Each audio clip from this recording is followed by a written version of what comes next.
Donc bonjour à tous, aujourd'hui on va parler du sac de débitmètre. Alors à quoi sert un sac de débitmètre? Pour bien le savoir, on va lire ensemble ce qui est écrit dessus. Donc pour connaître la performance de votre douche au robinet, laissez couler l'eau dans le sac pendant 10 secondes. Si le débit est trop important, équipez votre douche et vos robinets d'équipement permettant de faire des économies d'eau et d'énergie. Donc là vous voyez, vous avez des graduations qui sont indiquées. Ici, si je le mets bien droit le sac, vous observez qu'on a mis, hop, qu'on a bien mis 5 litres dedans. Vas-y, regarde bien la graduation. On est à 5 litres.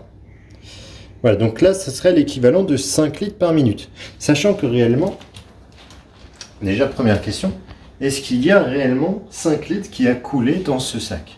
Regardez bien ce sac et dites-moi si réellement 5 litres a coulé.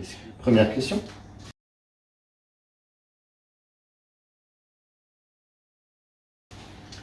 Donc la réponse, c'était en fait bien non, évidemment. Ce n'est pas réellement 5 litres qui a coulé dans ce sac, puisque c'est l'équivalent en litres par minute, mais il est écrit ici 10 secondes. Et nous, on a bien laissé couler l'eau dans le sac pendant 10 secondes. C'est indiqué ici.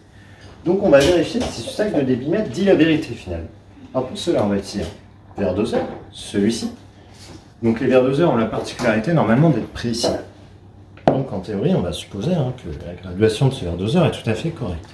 Alors on va laisser couler dans l'évier, on va faire attention de ne pas en mettre à côté. Je vais déverser l'eau du sac dans notre verre doseur. Je vais gentiment, de façon à ne pas en mettre à côté. Alors il en reste. Alors, on va faire comme ça. Voilà, donc là, tout a bel et bien été dans notre verre doseur. Et on va lire la graduation. Alors, tiens, tu vas filmer bien la graduation. Donc là, vous voyez, c'est bien les litres. Donc ce verre doseur va jusqu'à 1 litre. On observe la graduation. Je vous laisse la lire.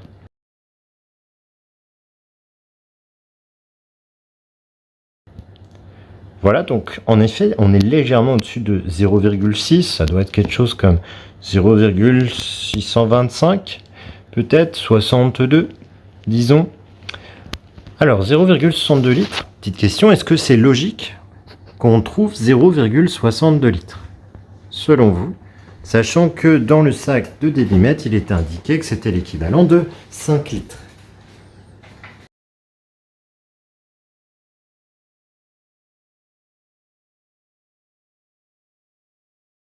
Donc la réponse finalement, c'est qu'il s'est écoulé 0,62 litres en 10 secondes.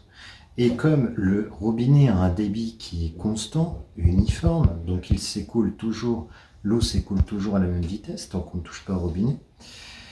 Donc 0,62 litres en 10 secondes équivaut à combien en 1 minute? Et c'est ça qu'on se demande ici. Et donc il faut faire x6, on va multiplier par 6. Pourquoi? Parce que il y a en fait dans 1 minute 60 secondes. 60 secondes équivaut à 10 secondes x 6. Et donc pour trouver la quantité d'eau qui va s'écouler en 1 minute, on va donc faire 0,62 x 6. Cela nous donne finalement 3,72.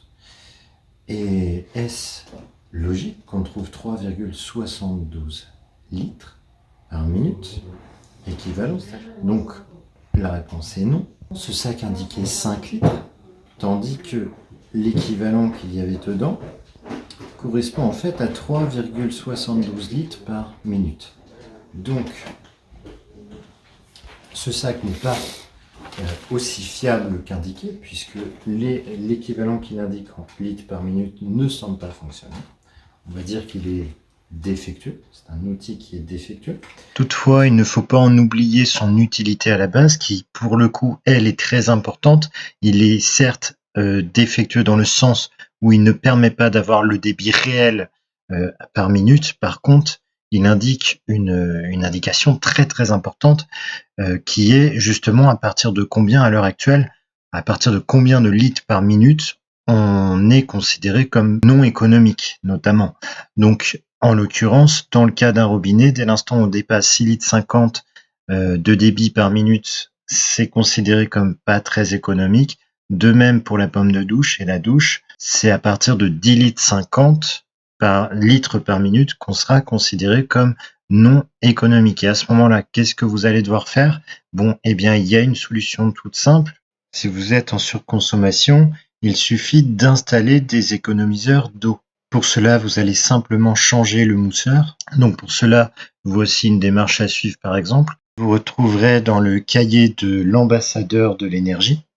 Donc vous dévissez la bague en laiton de votre robinet, vous retirez votre ancien mousseur et vous le remplacez par un aérateur. Voilà, donc c'est pas une démarche très compliquée, ça se fait plutôt bien et puis ça prend 5 minutes et ça a un réel intérêt du coup à la fois pour vous, hein, donc parce que vous allez faire des économies en termes d'argent et de mètres cubes consommés d'eau, forcément, hein, puisqu'il sortira moins d'eau sur un même temps. Et aussi, on a tendance à oublier, surtout dans les États européens, par exemple, où l'eau nous paraît limitée, puisque l'eau vient du robinet, la douche, on ne sait même plus trop d'où elle vient, hein, finalement, et donc ça nous paraît limité. Et c'est pas du tout le cas. Justement, on appuie bien là-dessus. L'eau, c'est une ressource première, surtout l'eau douce et l'eau potable. C'est une ressource première qui est très limitée. Et ça, il faut pas l'oublier. Et ce n'est pas quand il y aura plus d'eau au robinet qu'il sera temps de s'en inquiéter, hein. Il sera déjà trop tard. Donc réagir avant, c'est prévenir pour un meilleur avenir. Donc finalement, participer à économiser de l'eau, c'est à la fois utile pour vous et pour tout le monde. Voilà, donc c'est une pierre deux coups. Comme ça, tout le monde est content. Allez, j'espère que cette vidéo vous aura plu et je vous dis à bientôt.